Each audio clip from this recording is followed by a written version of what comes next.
Video से पहले आज का मोटिवेशन थोड़ा सा देख लेते हैं। आज का मोटिवेशन यही जज्बा रहा तो मुश्किलों का हल भी निकलेगा।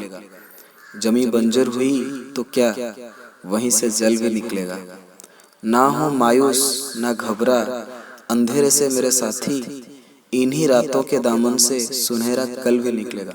इन्हीं रातों के दामन से सुनहरा कल भी निकलेगा। हेलो एवरीबॉडी, कैसे हैं सब लोग?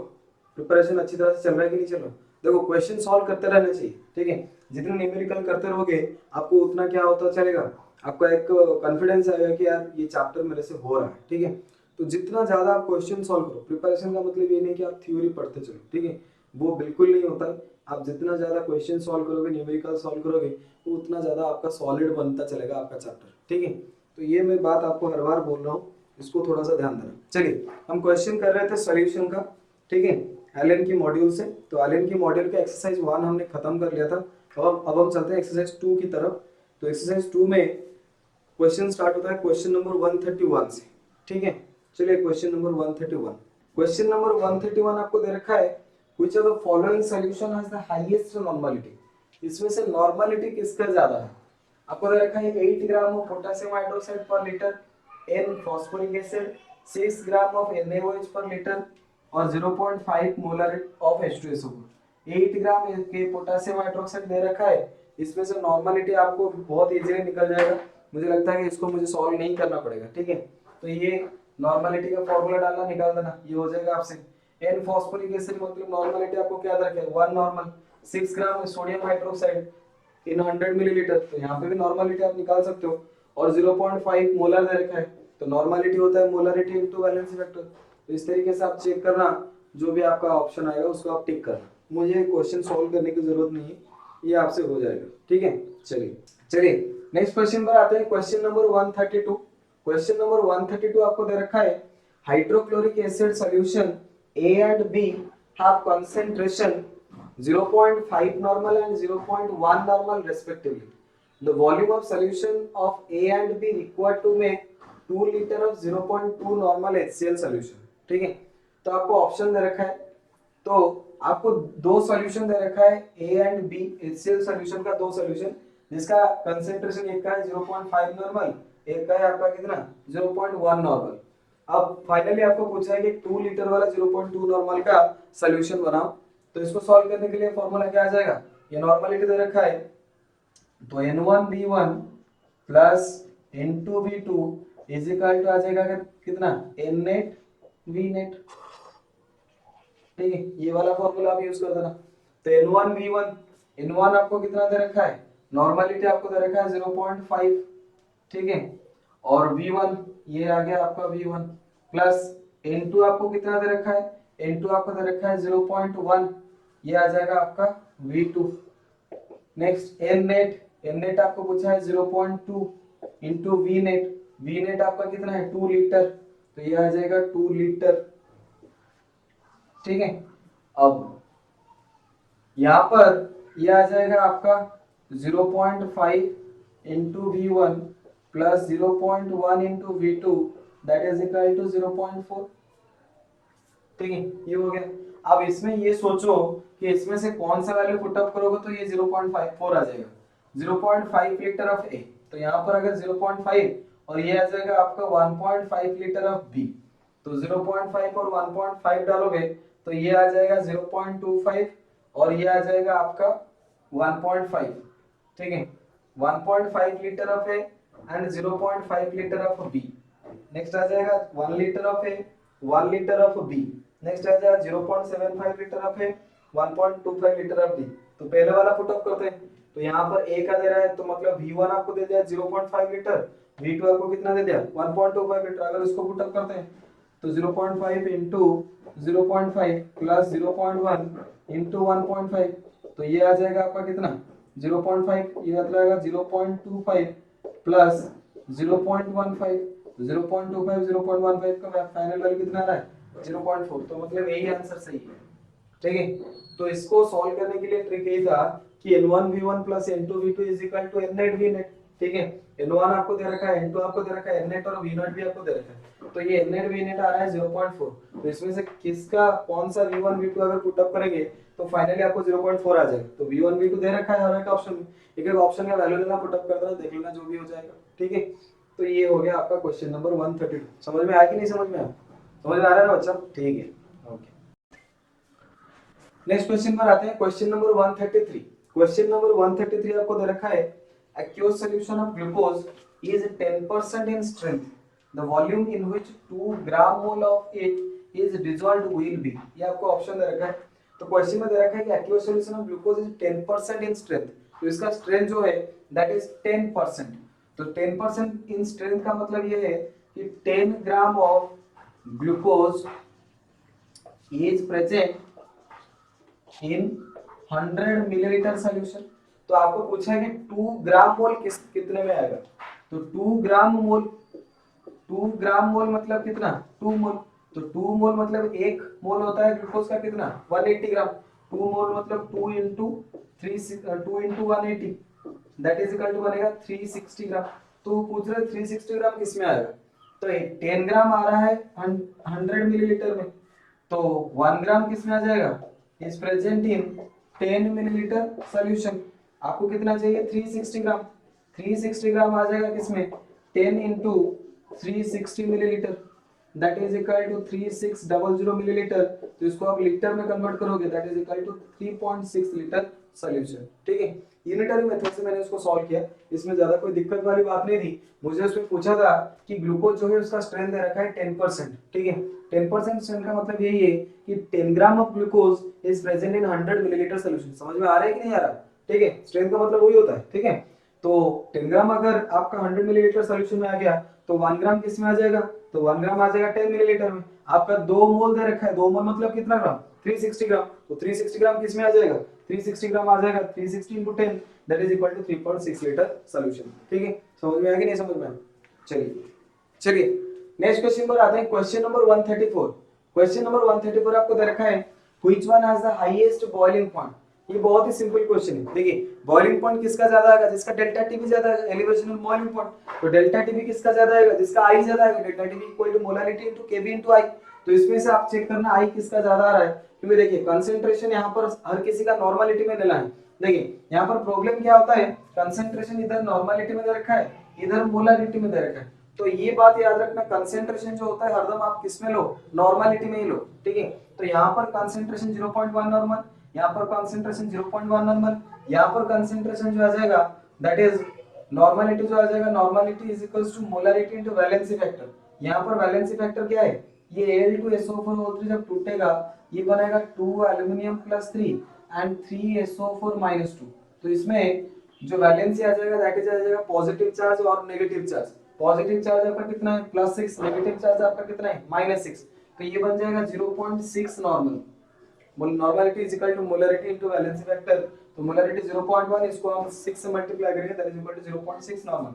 BaSO4 ये जब टूटेगा बनाएगा बेरियम +2 एंड SO4 -2। तो इसमें पॉजिटिव चार्ज है +2 या फिर नेगेटिव चार्ज है -2, तो इसको नॉर्मलिटी आ जाएगा 0.2 नॉर्मल। तो ये आ गया नॉर्मलिटी। अब इसमें आई सबसे किस में ज्यादा आ जाएगा, Na2SO4 जब टूटेगा 2Na प्लस एंड SO4 -2, इसमें आई आ जाएगा 3, इसमें आई 2, इसमें आई आ रहा है 5, इसमें आई आ रहा है कितना 2। तो इसमें 5 आ रहा है आई, तो कंसंट्रेशन सबसे ज्यादा है इसका और आई भी इसका ज्यादा। तो बॉइलिंग पॉइंट किसका ज्यादा आ जाएगा, इसी का ही ज्यादा आ जाएगा।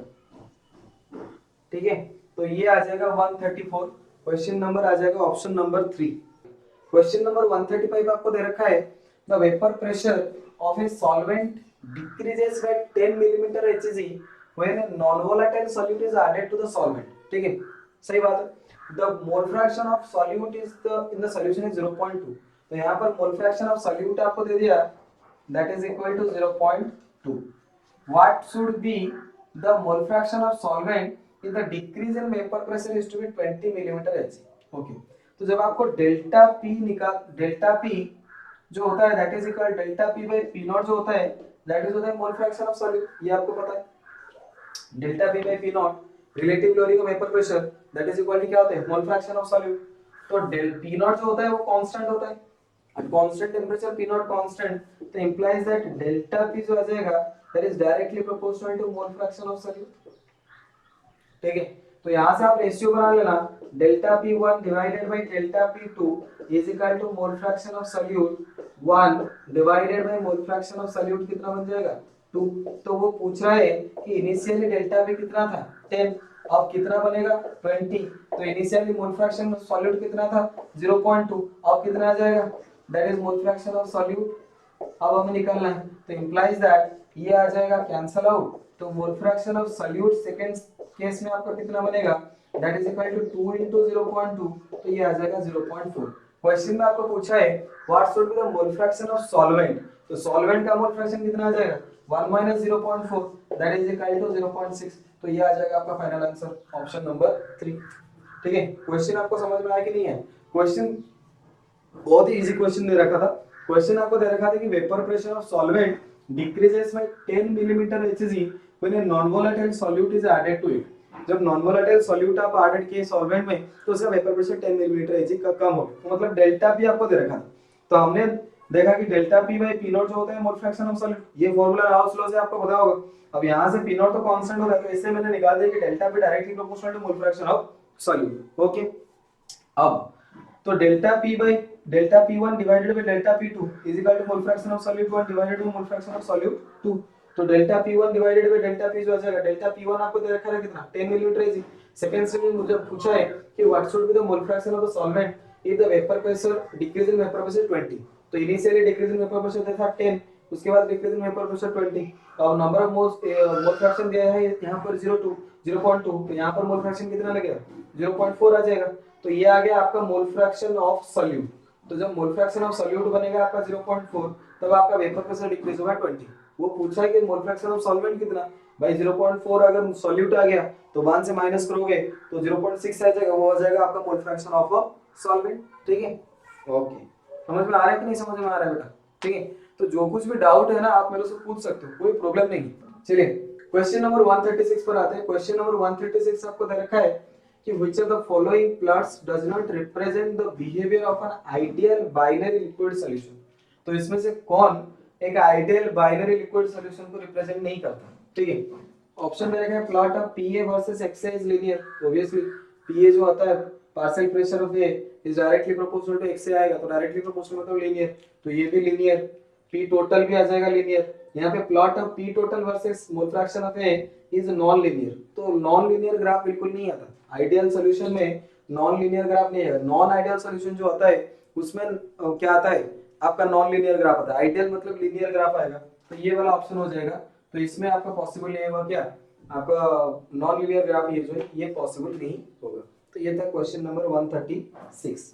नेक्स्ट क्वेश्चन पर आते हैं, क्वेश्चन नंबर 137। क्वेश्चन नंबर 137 जो दे रखा है वो दे रखा है arrange the following aqueous solution in the order of their increasing boiling point. देखिए सबका कंसंट्रेशन मोलारिटी में दे रखा है, अलग अलग सॉल्यूशन आपको दे रखा है NaCl, MgCl2, urea, sodium chloride. तो ये सिंपल सा क्वेश्चन है। अब आई का वैल्यू निकाल देना, आई मल्टीप्लाई कर देना, जिसका आई वैल्यू ज्यादा आ जाएगा उसका डेल्टा टी भी ज्यादा आ जाएगा, तो उसके हिसाब से बॉइलिंग पॉइंट का ऑर्डर लिख लेना। तो ये आपसे हो जाएगा, मुझे नहीं करना पड़ेगा। ठीक है, चलिए नेक्स्ट क्वेश्चन पर आते हैं। Question number 138। क्वेश्चन नंबर 138 आपको दे रखा है the relationship between the values of osmotic pressure of solution obtained by dissolving 6 gram per liter CH3COOH and 7.4 gram per liter of potassium chloride। ठीक है, तो इन दोनों में ऑस्मोटिक प्रेशर का रिलेशनशिप बताओ। देखो ऑस्मोटिक प्रेशर जो होता है that is equal to CRT। Temperature तो कुछ दे नहीं रखा, तो मतलब टेम्परेचर तो आप कांस्टेंट ही मान लो। तो ऑस्मोटिक प्रेशर डिपेंड करेगा किसके ऊपर, कंसंट्रेशन के ऊपर। कंसंट्रेशन अगर इक्वल आ गया तो ऑस्मोटिक प्रेशर इक्वल, कंसंट्रेशन अगर ज्यादा आ गया तो ऑस्मोटिक प्रेशर ज्यादा आ जाएगा। तो पहले हम कंसंट्रेशन निकालते हैं दोनों। तो अब इसका कंसंट्रेशन मोलारिटी में ही निकलेगा, तो पकड़ लो इसका कंसंट्रेशन C1। तो C1 जो आ जाएगा that is equal to W/mW into 1000 divided by V। तो CH3COH हम निकालेंगे पहले, क्योंकि उसका पाई 1 दे रखा है तो उसको C1 कंसंट्रेशन हो जाएगा। तो ये आ जाएगा, वेट दे रखा है आपका 6 into 1000 divide by molecular weight CH3COH का मॉलिक्यूलर वेट। कार्बन आ जाएगा आपका 12 into 2 that is equal to 24। Hydrogen आपका आ रहा है 4 और ये आ जाएगा आपका 32। ठीक है, दैट इज इक्वल टू 60। तो ये आ जाएगा मॉलिक्यूलर वेट 60 वॉल्यूम आपको क्या दे रखा है 6 ग्राम पर लीटर, तो वॉल्यूम 1 लीटर मतलब 1000 मिलीलीटर, तो ये कैंसिल आउट हो जाएगा, तो ये आ जाएगा आपका 1/10 मतलब 0.1 मोलर। तो इसका कंसेंट्रेशन आपको आ गया 0.1 मोलर। अब इसमें देखते हैं पोटेशियम क्लोराइड में क्या हो रहा है। पोटेशियम क्लोराइड का कंसेंट्रेशन पकड़ लेते हैं C2, वही W/mW into 1000 divided by V। तो W आ रहा है आपका कितना, W आपको दे दिया 7.45, तो 7.45 into 1000 divided by molecular weight potassium chloride. Potassium जो होता है, देखिए पोटेशियम क्लोराइड एक होता है पोटेशियम का 39, क्लोरीन का होता है 35.5, तो ये आ जाएगा 5 9 5 का 4, ये आ जाएगा 7, दैट इज 74.5। तो 74.5 वॉल्यूम लीटर मतलब 1000, तो यहाँ पर 1000 1000 कैंसिल, 7.45 डिवाइडेड बाई 74.5, ठीक है, तो ये आ जाएगा आपका 1/10 that is equal to 0.1 molar. अब इसका कंसेंट्रेशन और इसका कंसेंट्रेशन आपका क्या आ जाएगा, इक्वल आ गया। अब क्वेश्चन में आपको दे रखा है कि the relationship between the value of osmotic pressure of solution obtained by dissolving 6 gram per liter of CH3COH and 7.4 gram per liter of potassium chloride. तो आपको पाई निकालना है, पाई इज इक्वल टू आता है C into R into T, तो C into R into T, लेकिन दोनों आपको दे रखा है इलेक्ट्रोलाइट, तो एक दूसरा चीज आ जाएगा that is equal to I। तो यहाँ पर कंसेंट्रेशन भी इक्वल आ गया, R तो कांस्टेंट है, T कांस्टेंट है, I किसका वैल्यू ज्यादा आ जाएगा, तो पोटेशियम क्लोराइड जो है वो सॉल्ट है, इसका डिग्री ऑफ आयनेशन 100%, तो I आ जाएगा आपका 2। यहाँ पर CH3COH इसमें नंबर ऑफ आयंस तो 2 बनेगा, लेकिन यहाँ पे डिग्री ऑफ आयनेशन क्या आ जाएगा आपका कम, ठीक है, वीक एसिड होता है ना भाई, तो वीक एसिड अगर हो गया तो इसका डिग्री ऑफ आयनेशन कम हो गया, तो आई का वैल्यू भी क्या आ जाएगा 2 से कम आ जाएगा, ठीक है, तो आई का वैल्यू किसका ज्यादा आ जाएगा, पोटेशियम क्लोराइड का ज्यादा आ जाएगा। तो अगर आई का वैल्यू पोटेशियम क्लोराइड का ज्यादा आ रहा है तो इसका पाई भी क्या आ जाएगा ज्यादा, तो पाई 2 ग्रेटर आ जाएगा आपका किससे, पाई 1 से, तो ये आ जाएगा option number 2, pi 1 is smaller than pi 2। यहाँ पर आई के बेसिस पे हमने क्या किया, आंसर को सॉल्व किया, ठीक है। नेक्स्ट आते हैं क्वेश्चन नंबर 139 पर, ठीक है। क्वेश्चन नंबर 139 दे रखा है a mixture of liquid showing positive deviation in Raoult's law. चार ऑप्शन दे रखा है, इसमें से कौन सा जो मिक्सचर है वो पॉजिटिव डेविएशन शो करेगा। ये जो क्वेश्चन है बहुत इंपॉर्टेंट होता है, ठीक है, इस बार भी नीट में क्वेश्चन आया था, उसमें ऑप्शन दिया था कि चार ऑप्शन में से कौन सा ऑप्शन जो है वो पॉजिटिव डेविएशन शो कर रहा है। तो किस टाइप के कंपाउंड पॉजिटिव और नेगेटिव डेविएशन शो करते हैं, कौन बनाएगा आपका आइडियल सॉल्यूशन, इसका मैंने एक दूसरा वीडियो पूरा का पूरा बेहतरीन वीडियो बना के रखा हुआ है, मैं आई बटन पर आपको वो वीडियो मिल जाएगा, आप वो आई बटन पर क्लिक कीजिए, नहीं तो फिर वीडियो के मेरे वीडियो में जाके देखिए, उसमें ideal solution non ideal solution showing positive deviation negative deviation को आइडेंटिफाई करने के लिए बहुत अच्छा ट्रिक मैंने बताया हुआ है, ठीक है, वो वीडियो जाके आप देख लेना, तो उससे आपका क्वेश्चन नंबर 139 भी सॉल्व हो जाएगा, ठीक है, ओके। नेक्स्ट आते हैं क्वेश्चन नंबर 140 पर। क्वेश्चन नंबर 140 आपको दे रखा है increasing the temperature of an aqueous solution will cause decrease in molality, decrease in molarity, decrease in mole fraction, decrease in percentage by weight। देखिए टेम्परेचर जो होता है वो वॉल्यूम को अफेक्ट करता है, तो जिसमें वेट है वो बिल्कुल अफेक्टेड नहीं होंगे, जैसे कि मोलालिटी, मोलालिटी में तो हर जगह वेट ही है, W/mW into 1000 by capital W, weight of solvent, तो वो तो अफेक्टेड नहीं होगा। मोलारिटी में वॉल्यूम है वो अफेक्टेड हो जाएगा। मोल फ्रैक्शन में नंबर ऑफ मोल्स होता है, वेट बाय मॉलिक्यूलर वो भी अफेक्टेड नहीं होगा। Percentage by weight, weight of solid by weight of solution into 100 वो भी अफेक्टेड नहीं होगा। तो ये आंसर आ जाएगा आपका डिक्रीज इन मोलारिटी, क्योंकि टेम्परेचर जब बढ़ाओगे तो वॉल्यूम क्या हो जाएगा, घटेगा, जो टेम्परेचर जब बढ़ाओगे तो वॉल्यूम बढ़ेगा, तो वॉल्यूम अगर बढ़ा तो ऑब्वियसली आपका मोलारिटी क्या हो जाएगा, कम हो जाएगा। तो क्वेश्चन नंबर 140 ऑप्शन नंबर आ जाएगा आपका 2। नेक्स्ट आता है वो क्वेश्चन नंबर 141। क्वेश्चन नंबर 141 आपको दे रखा है, the Vento factor of 0.1 molar barium nitrate solution is 2.74, the degree of dissociation, ठीक है, सिंपल सा फॉर्मूला है I = 1 - alpha plus n alpha, ये फॉर्मूला डालना आंसर निकालना, ठीक है। इस तरह की क्वेश्चन ऑलरेडी हम कर चुके हैं, तो इसको मैं अभी नहीं कर रहा हूं, आप खुद ट्राई करना, ठीक है। नेक्स्ट आते हैं क्वेश्चन नंबर 142 पर। क्वेश्चन नंबर 142 दे रखा है, osmosis of A into solution B will not take place if A is hypertonic, A is hypotonic, A is isotonic, either one or three में करेक्ट, ठीक है। अब यहाँ पर दो सॉल्यूशन आपको दे रखा है A और दूसरा आपको दे रखा है B, बोले osmosis of A into solution B will not take place. A क्या होगा, बी पर ऑस्मोसिस नहीं होगा, तो ऑब्वियसली अगर दोनों क्या हो जाएंगे आपका आइसोटोनिक, अगर दोनों आइसोटोनिक है तो थोड़ी ऑस्मोसिस इधर इधर से नहीं जाएगा, तो ये नहीं होगा। तो और एक ऑप्शन आ जाएगा ए इज हाइपरटोनिक। अगर ये हाइपरटोनिक सॉल्यूशन है तो हाइपरटोनिक सॉल्यूशन अगर होगा तो मतलब इसका कंसंट्रेशन ज्यादा है, यहाँ पर ऑस्मोसिस नहीं होगा, यहाँ से ऑस्मोसिस इधर आ जाएगा, ठीक है। तो ये आ जाएगा ऑप्शन नंबर 1 और 3 में करेक्ट, कोई भी हो सकता है।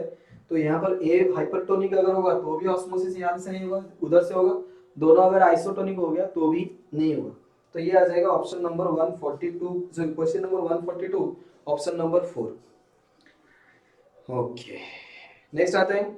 Among 0.1 molar solution of urea Na3PO4 and Al2SO4 का होल 3, इसमें vapour pressure, freezing point, elevation and boiling point ये सब पूछा है।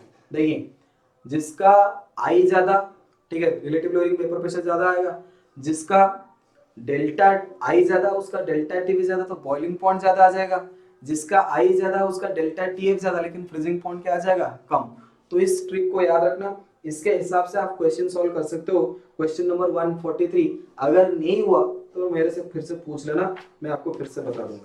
नेक्स्ट आते हैं क्वेश्चन नंबर 144 पर। चलिए क्वेश्चन नंबर 144 पर आते हैं। क्वेश्चन नंबर 144 आपको दे रखा है, glucose is added to 1 litre of water to such an extent that delta TF by KF becomes equal to 1 by 100, then weight of glucose added कितना, ठीक है। अब delta TF by KF, delta TF जो होता है that is equal to molarity into KF, ये तो आपको पता ही है, ठीक है। तो implies that delta TF by KF जो आ जाएगा that is equal to molarity, लेकिन आपको दे रखा है कितना, that is equal to 1 by 1000, तो इसका मतलब मोलारिटी आपको दे दिया 1 by 1000, तो इसको सॉल्व कर लेना। तो implies that molarity is equal to 1 by 1000, molarity होता है W by MW into 1000 divided by capital W, that is equal to 1 by 1000। तो आपको पूछा है the weight of glucose added, तो आपको W निकालना है into 1000 मॉलिक्यूलर वेट, ग्लूकोज का मॉलिक्यूलर वेट कितना होता है 180 into 1 litre of water, 1 litre water का वेट कितना आ जाएगा, वही 1 लीटर जो होता है वो 1 kg है, क्योंकि वाटर का जो डेंसिटी होता है दैट इज होता है 1 ग्राम पर मिलीलीटर, तो 1 लीटर मतलब 1000 मिलीलीटर, तो उसका वेट आ जाएगा 1000 ग्राम into 1 is equal to 1 by 1000, तो ये 1000 कैंसिल, तो W जो बनेगा that is equal to 1 by 80 divided by 1000, तो 0.180 ग्राम। तो आंसर आ जाएगा आपका ऑप्शन नंबर 4, ठीक है। बहुत ही अच्छा क्वेश्चन था और इजी भी क्वेश्चन था, ठीक है, इसमें ज्यादा कुछ इतना दिक्कत नहीं था, समझ में आया। क्वेश्चन ने पूछा था कि glucose is added to 1 litre water, तो 1 लीटर वाटर का मतलब यही है कि 1 kg वाटर, ठीक है, क्योंकि इसका डेंसिटी जो होता है वो 1 ग्राम पर मिलीलीटर होता है। To such an extent that delta TF by KF becomes equal to 1 by 1000, तो डेल्टा टीएफ बाय केएफ क्या हो जाएगा, that is equal to 1 by 1000। The weight of glucose, कितना आपने वेट इसमें डाला है, तो delta Tf is equal to molarity into Kf, तो delta TF by Kf is equal to कितना, मोलारिटी, तो that is equal to 1 by 1000 is equal to molarity, तो मोलारिटी बन जाएगा 1 by 1000, W by MW equal to 1000 by capital W, that is equal to 1 by 1000। तो यहां से solve करोगे W आपका बन जाएगा 0.18 ग्राम, जो कि आपका ऑप्शन नंबर 4, ठीक है, कोई दिक्कत नहीं ना। ओके, आगे बढ़ते हैं फिर।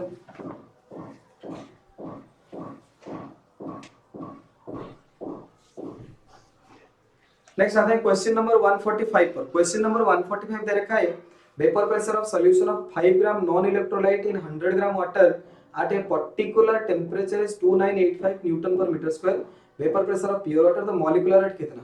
ये क्वेश्चन हम ऑलरेडी कर चुके हैं। P not minus P S by P, P not minus P S by P S is equal to small n by capital N, that is equal to W by MW divided by W by MW।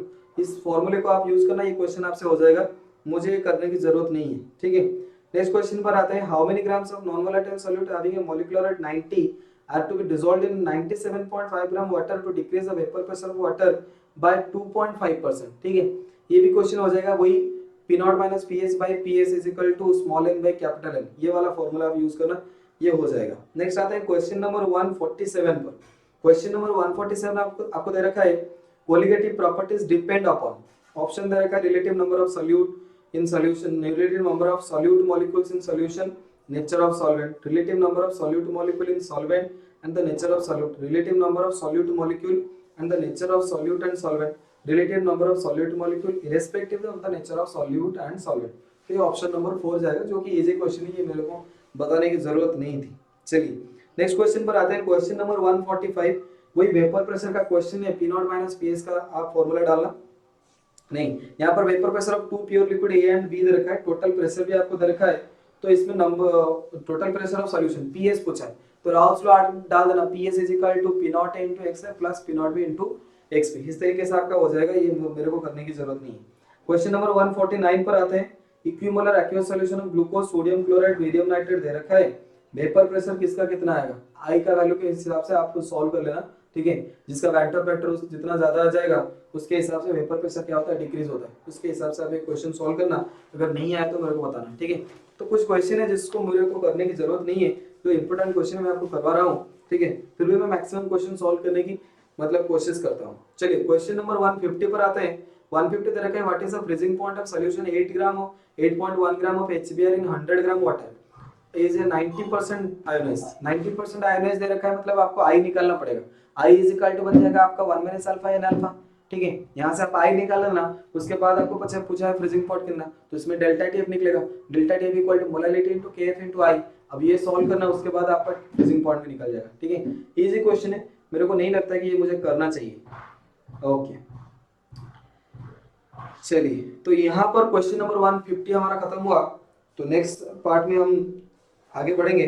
अगर आपको कोई दिक्कत वगैरह हो तो मुझे आप जरूर बताइए, कोई प्रॉब्लम नहीं। मैं जितना ज़्यादा मतलब क्वेश्चन सॉल्व कर पाऊंगा आपके लिए, वो मेरे लिए भी मतलब कि बहुत ही अच्छा है, ठीक है। आप भी जितना ज़्यादा क्वेश्चन सॉल्व करोगे अपने आप से, वो आपके लिए भी बेहतर है।